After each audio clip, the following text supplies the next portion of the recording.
कोई भी नया सब्सटेंस या नया पदार्थ नहीं बनेगा।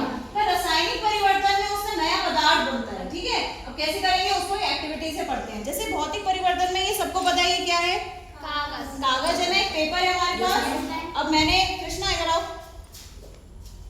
अब इस कागज को आप फोल्ड कर दो। ठीक है, फोल्ड करो और उसको फाड़ दो। फाड़ दिया, अब देखो अब हमने फाड़ दिया, इसकी जरूर शेप बदल जाएगी। शेप मतलब पहले ये ऐसे था ना, स्क्वायर में था, ये रेक्टेंगल था, पर अब शेप इसकी क्या होगी, बदल गई। अब हमने और फाड़ दो, इसको और फाड़ दो, और फाड़ दिया।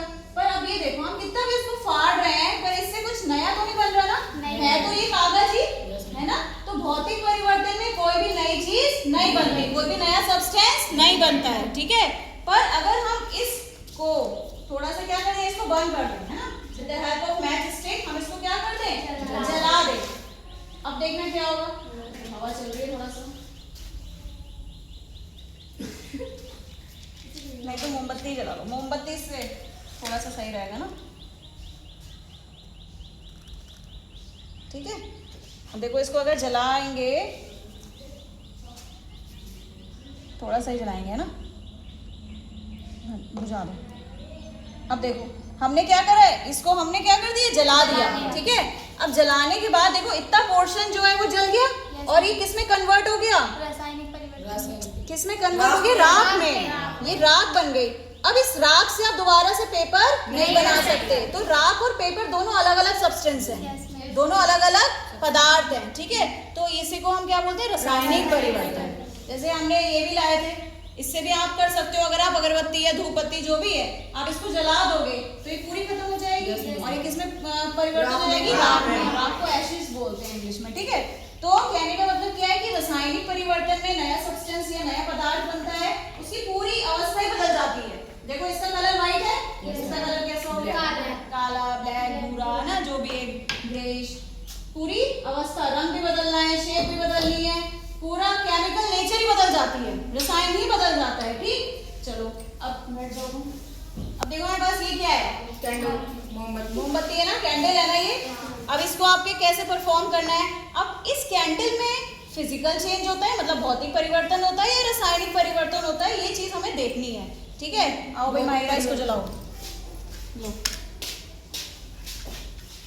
देखो, अच्छा ये बताओ इस कैंडल में, ये कैंडल किससे चीजों से बनी हुई है, मोम से, मोम से और धागे से, और धागा, मतलब एक धागा है एक मोम है, दो चीजें हमारे पास। चलो अब जलाओ, सबको पता है ना, धागा और वही चीजें लिए ना, तुम्हें पता है कि जिससे समझ में आ जाए।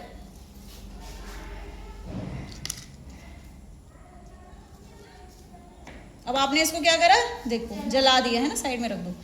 अब आपने इसको जब जलाया, ठीक है, तो आप देखेंगे थोड़ी देर बाद ये मोम क्या करने लग जाता है, पिघलने लग जाता है, और ये धागा क्या हो जाता है, जलने लग जाता है।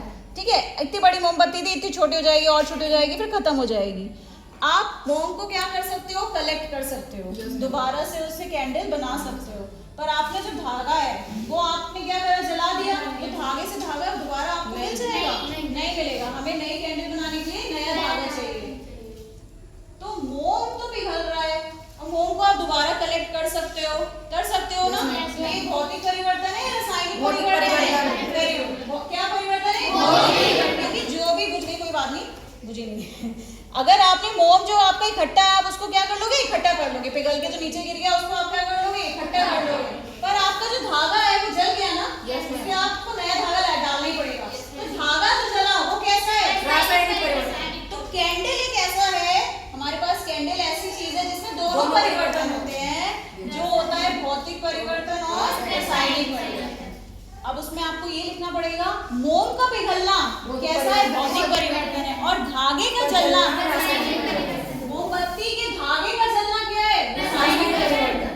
और तुमने हवा में लिख दिया धागे का जलना और मोमबत्ती नहीं लिखा, तो मैडम सोच ले उसको, तो क्या लिखना है तुम्हें, ठीक है, समझ में आएगा।